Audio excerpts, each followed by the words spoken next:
আজি 5 মে তাৰিখ মিচিং জাতিৰ দাবী দিৱস 1982 চনতে মিচিং জাতিৰ বিভিন্ন সমস্যাক লৈ দাবী উত্থাপন কৰা হৈছিল প্ৰথমবাৰৰ বাবে।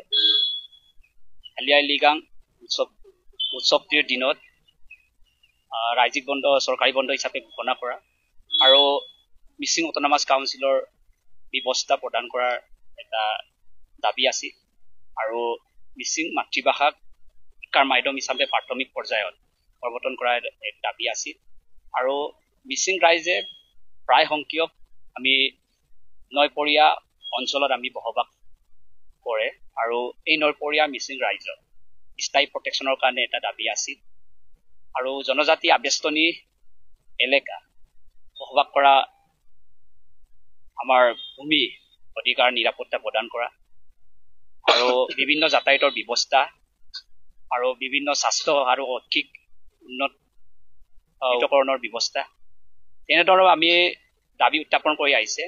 আজি চৰকাৰখনে আলি আই লৃগাঙৰ দিনটো ৰাজ্যিক চৰকাৰী বন্ধ হিচাপে ঘোষণা কৰিছে যদিও 12খন জিলাত আমি মিচিং ৰাইজে আৰু TMPকে ৰাজ্যিক বন্ধ দাবী উত্থাপন কৰি আহিছোঁ। আলি আই লৃগাঙৰ দিনত ৰাজ্যিক বন্ধ হিচাপে স্বীকৃতি দিব লাগে আৰু মিচিং অট'নমাছ কাউন্সিল 1995 চনত প্ৰদান কৰিছে যদিও মিচিং অট'নমাছ কাউন্সিল 62 অন্তৰ্ভুক্ত হোৱা নাই। গতিকে মিচিং অট'নমাছ কাউন্সিলক 62ৰ সাধাৰণ অন্তৰ্ভুক্ত কৰিব লাগে আৰু আমাৰ জনায়ত বিভিন্ন সমস্যাৰে জৰ্জৰিত।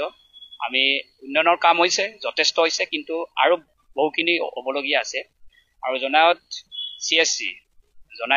CSC-খন সসামৰিক চিকিৎসালয়লৈ উন্নীতকৰণ কৰিছে যদিও তাত বিশেষজ্ঞ চিকিৎসক নাই, স্পেচিয়েলিটি ডক্টৰ নাই। গতিকে প্ৰতিটো বিভাগত স্পেচিয়েলিটি ডক্টৰ ইয়াত নিয়োগ কৰিব লাগে আৰু মিচিং ভাষাক প্ৰাথমিক পৰ্যায়ত এইবাৰ চৰকাৰখনে 200খন বিদ্যালয় অন্তৰ্ভুক্ত কৰিছে, স্বীকৃতি প্ৰদান কৰিছে আৰু এই প্ৰাথমিক বিদ্যালয়সমূহত পৃথককৈ শিক্ষক নিয়োগ কৰিব লাগে, মাধ্যম শিক্ষক নিয়োগ কৰিব লাগে। এই দাবীক লৈ আজি ইয়াত দাবী দিৱসত আমি এই মেমৰেণ্ডাম মাননীয় মুখ্যমন্ত্ৰীলৈ প্ৰেৰণ কৰিছোঁ আৰু জনায়ত মথাউৰি নিৰ্মাণৰ কাম খুব সুন্দৰকৈ চলি আছে কিন্তু বৰং কৃষ্ণপুৰলৈ চলি আছে আৰু আমি বৰং কৃষ্ণপুৰৰ পৰা চমকং মাজৰবাৰী চেঙাজানলৈ এই মথাউৰি নিৰ্মাণৰ কাম সম্প্ৰসাৰণ কৰিব লাগে। এই দাবী আজি উত্থাপন কৰিছোঁ। চৰকাৰখনে নিশ্চয় এই ব্যৱস্থা গ্ৰহণ কৰিব বুলি আমি আশা কৰিছোঁ আৰু যাতায়াতৰ ব্যৱস্থা য'ত য'ত মেৰামতি কৰিবলগীয়া আমাৰ যাতায়াতৰ ব্যৱস্থা আছে তাত তৎকালে ব্যৱস্থা মেৰামতি বা পুনৰ নিৰ্মাণৰ কাম চৰকাৰখনে কৰক আৰু বিধায়ক মহোদয়ে যথেষ্টখিনি কাম কৰিছে গতিকে আৰু কৰিবলগীয়া য'ত য'ত আছে এইখিনি অতিশীঘ্ৰে কৰিব বুলি আমি আশা কৰিছোঁ আৰু ইয়াত ড্ৰাগছৰ প্ৰচলনৰ সংখ্যা ড্ৰাগছৰ ৰমৰমীয়া বেয়া ইয়াত প্ৰচলিত হৈছে জনায়ত আৰু আইন বিশৃংখল পৰিৱেশ সৃষ্টি কৰা হৈছে আৰু জঘন্য কাণ্ড ইয়াত সৃষ্টি কৰিছে। গতিকে এই আইন শৃংখলাবদ্ধ এটা পৰিস্থিতি ইয়াত ক্ৰিয়েট কৰিব লাগে।